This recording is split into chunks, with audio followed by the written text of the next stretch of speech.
I just don't know how deep this gets. I'm riding straight into the lake now. What am I doing?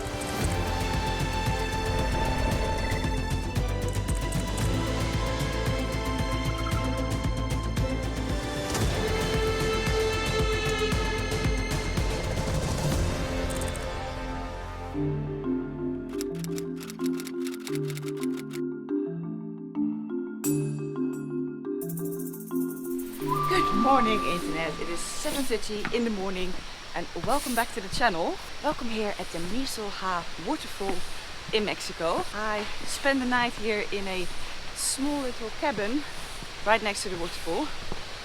I'll show you one more time a last look on these amazing falls.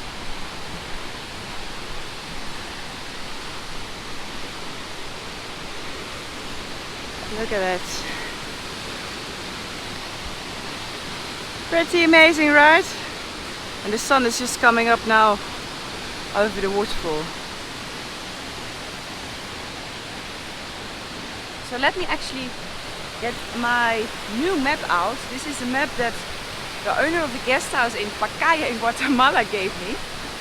So it's a little bit of an older map, but I think it's really clear, so I'm really happy with it. Let me show you what the plan is. So in white here you have Mexico, and you can immediately see what I did in the last video was just right from here until here, and that was almost 400 kilometers. So you can see what a huge country it is. And today I'm going to explore this area. So you can already see there are no roads indicated here. So that means it's going to be dirt. So I'm going to leave, and today I'll probably end up somewhere, I'm guessing somewhere in this area. So I'm pretty much heading further into the jungle, further into Chiapas, so I'm pretty excited about it. I am going to find a breakfast somewhere on the way. So yeah, let's go. Right.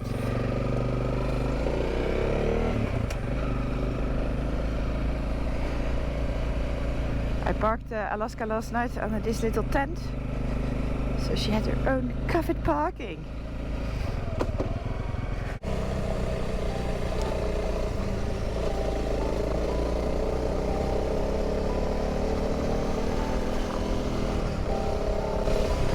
First dirt or gravel that I'm riding in Mexico. Finally!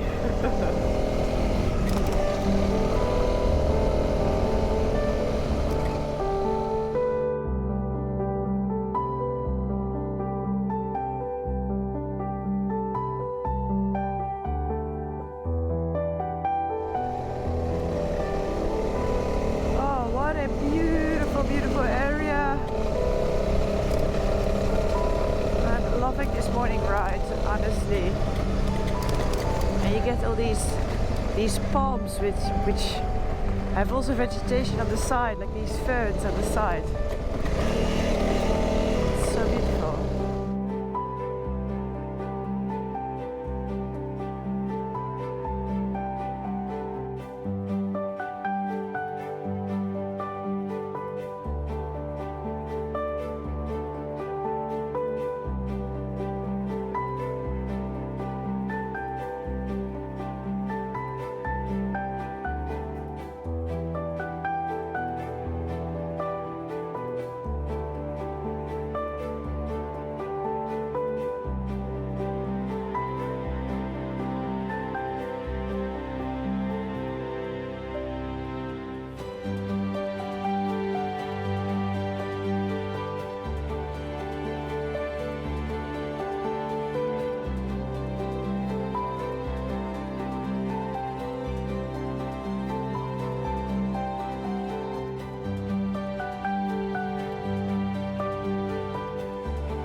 quite close to a town called Roberto Barrios, and I'm going to try and find a breakfast there because it's now 20 to 9.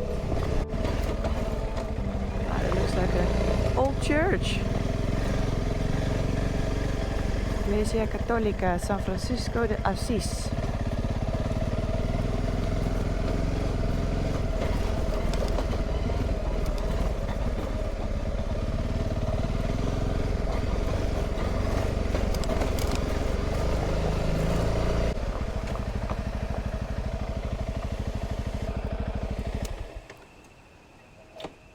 Restaurant's not open. Let's have a quick look at the waterfalls here. This is just on the edge of town. And I see some women there doing their laundry in the water here. Wow, this is beautiful. Oh, it is.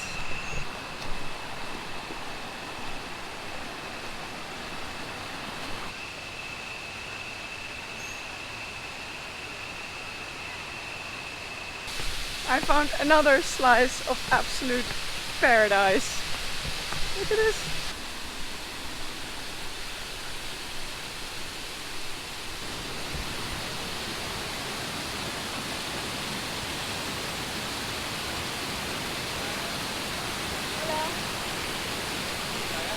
The water comes down these two waterfalls, then flows underneath here.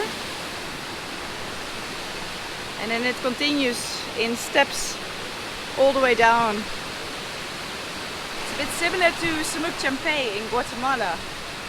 Also, they also had like these natural pools. Wow.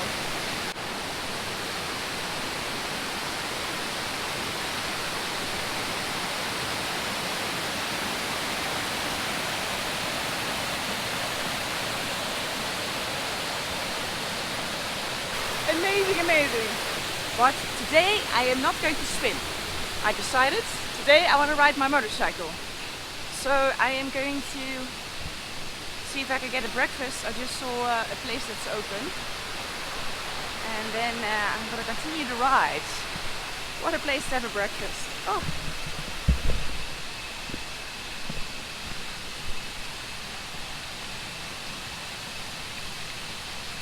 This is for breakfast. We get some quesadillas, and this is, I don't know, I think a hot sauce. Sin azúcar, está bien. Sí, gracias. And I'm getting some pineapple juice. So I say a bon appetit.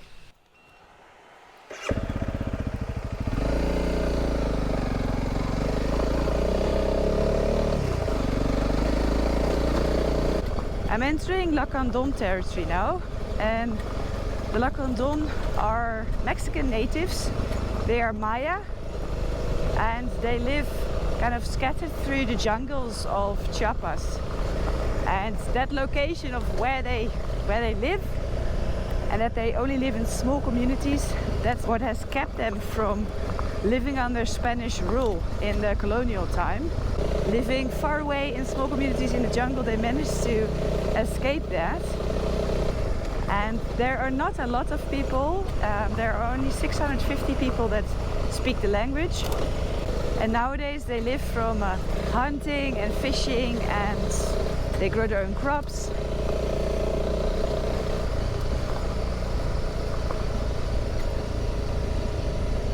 But they live here in this part of Chiapas. What an amazing place. Wow. It's stunning.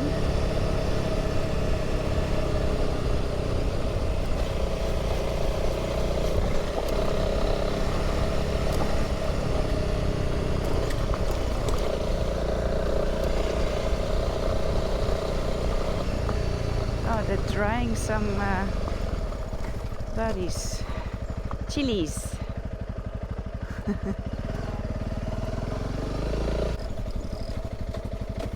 Hey, horses. Hola, hola, buenas. I wonder what they're carrying. Hola.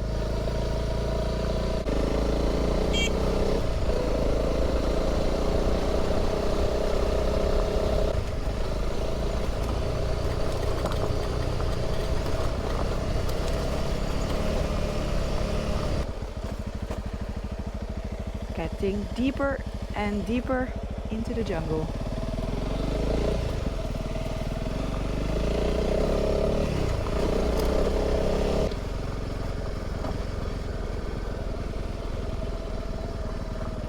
Oh, look, the water is until here. It's almost like mangroves.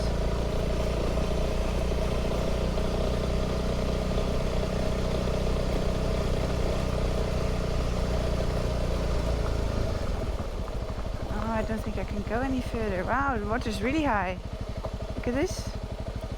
Although it's probably... Oh. I just don't know how deep this gets.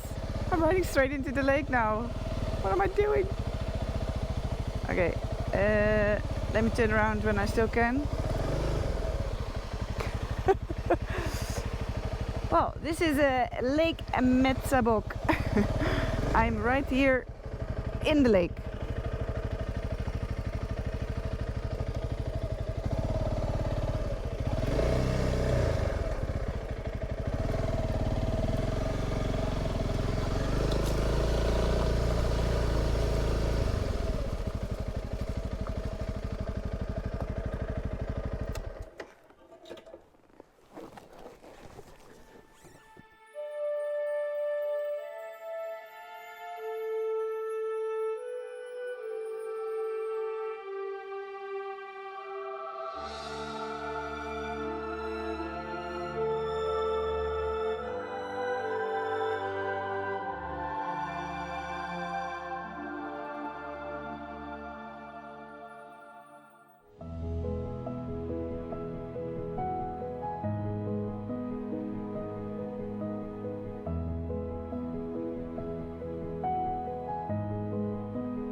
It's a shame I can't get any real closer to the water from this side, because yeah, it's a beautiful area, right? And it's all limestone. So throughout time, when water started to dissolve the limestone, that created all these cenotes and lakes, and it basically shaped the entire landscape. And a lot of the lakes, they are all connected, so they're all connected water systems. And so Metsabok here consists of 21 lakes, but it is actually also connected to Lake Naha, and that's where I'm going to go next, which is 20 kilometers from here.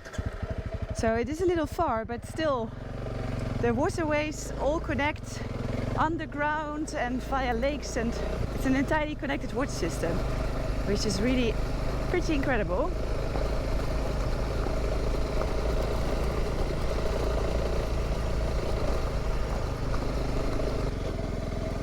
Hola. Hey.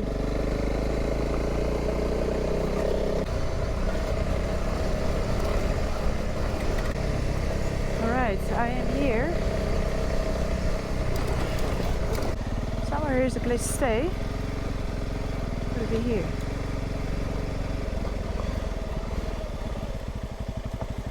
I think it's here. I think it's here. Yeah.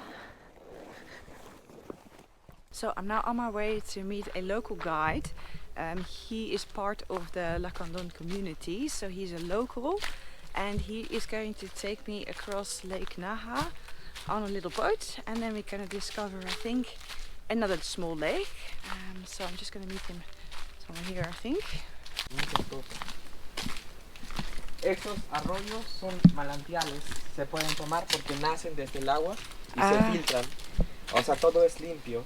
Mi abuelo, Chanquín Viejo, vivió hasta los 120 años. Ajá. Muchos años Wow. vivió. 120. 120. Ja. Tuvo 24 hijos. Wow. 24 hijos. Sí. Y 4 esposas. Pero... ¿Y tu papá era hijo de él? ¿O mm, tu mamá? no, es mi tatarabuelo. Es el papá de mi abuelo. Ah, ok, Ajá. ok.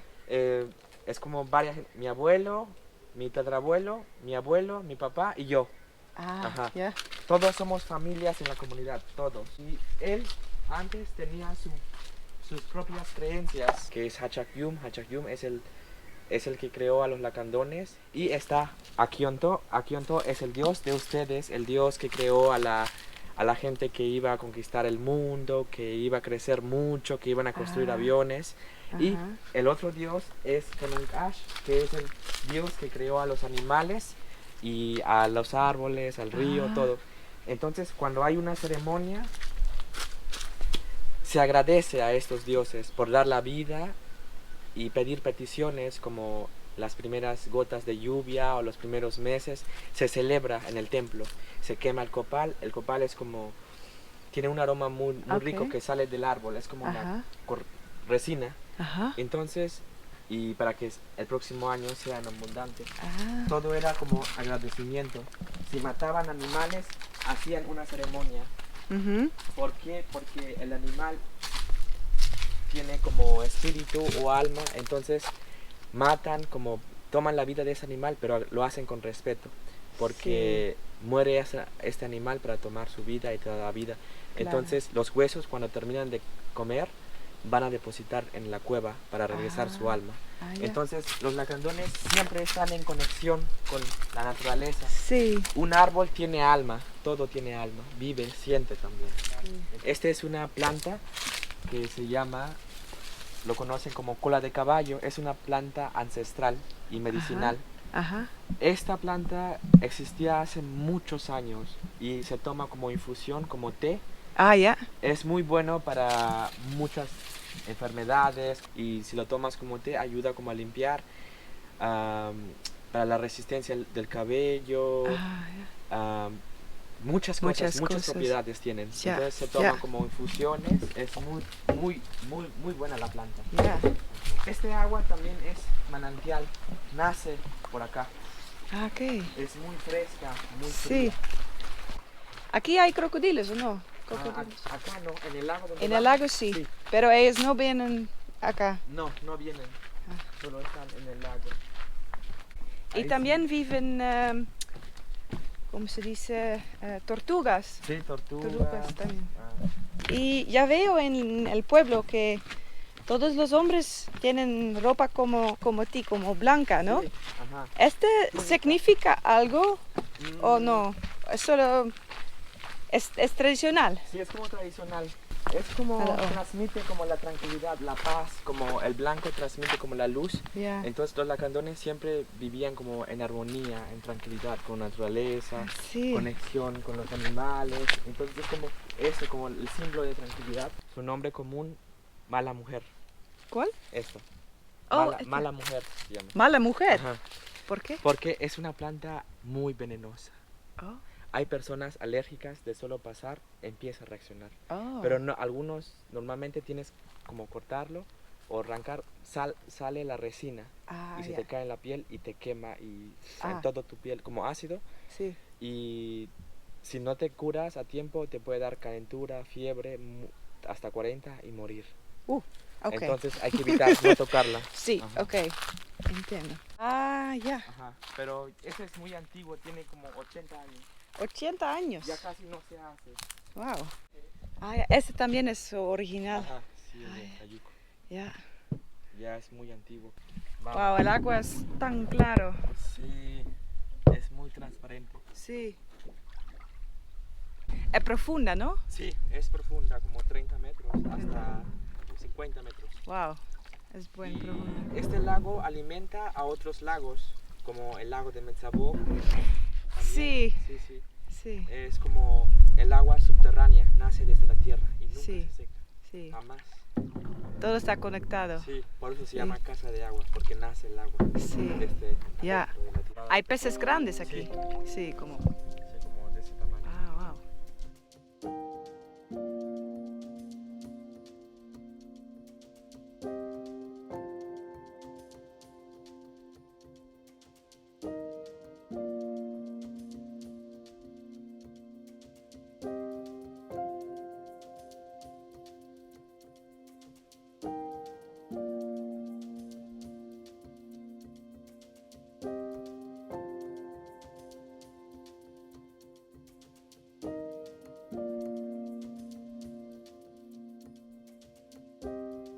Okay, so we just crossed the lake and now we can go. Oh. Okay. Hay serpientes acá también. Sí, pero en este sendero casi no. Pero Ah. sí hay serpientes muy venenosas. Ah, sí. Son 3 especies de serpientes venenosas. Uno que te da 30 minutos para morir y otro 5. Oh. Adiós, 5 minutos. Sí. Okay. Pero también hay... ¿Y qué color tiene esa serpiente? Es como amarillo. Amarillo. Amarillo. Y tiene los ojos como gatos. Oh. Veo uno acostado en el tronco. ¿Ya hay un cocodrilo? No. Acostado. Somos Ah, yeah. Ah, yeah. Yeah. Yeah. Yeah. There's already one crocodile.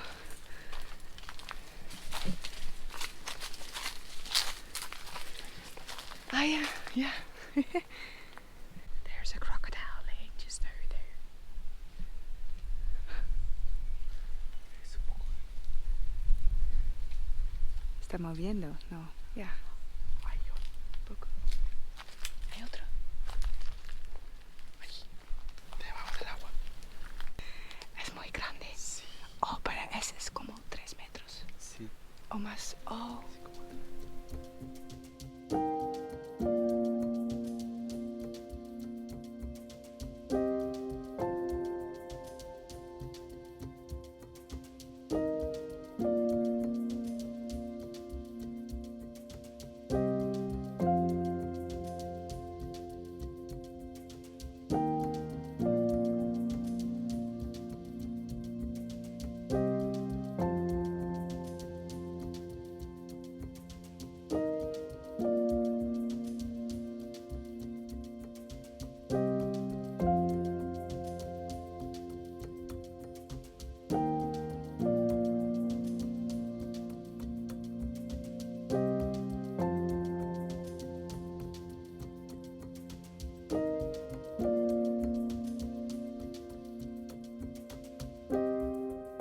Okay, we should not touch this tree by accident.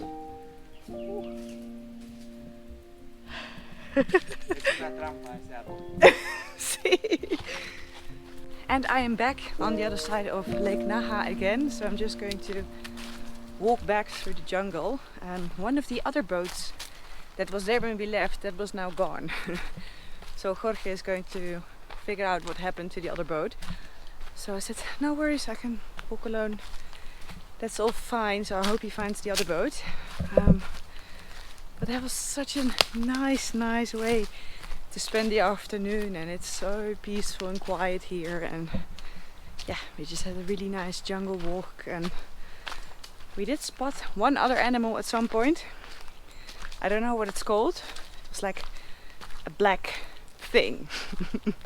It was just a really great way to talk to somebody who is from this community and, you know, ask him questions. And yeah, it's only very recent that they are having contact with the outside world. So for a really long time there was absolutely no contact, and the people here were living completely in isolation. And it's only, I think, since 40 years that they are in contact with the outside world, and they're now speaking Spanish, and the government built this dirt road, so you know you can come here, but that's all really been quite recent. So that's just fascinating to know, you know, that yeah, until so recently there were people living here in complete isolation and, you know, living a traditional life, no electricity, no nothing. So that's just really fascinating. And I think it's also really interesting visiting the Mayan ruins and seeing how their civilization used to kind of look like way in the past, and then getting to know modern day Mayas and kind of have a little peek inside their lives and the place that they live. And wow, what an incredible place, right? So that was it for today. I really hope you liked this video. If you did, please give a big thumbs up, subscribe down below, and then I'll see you in the next video.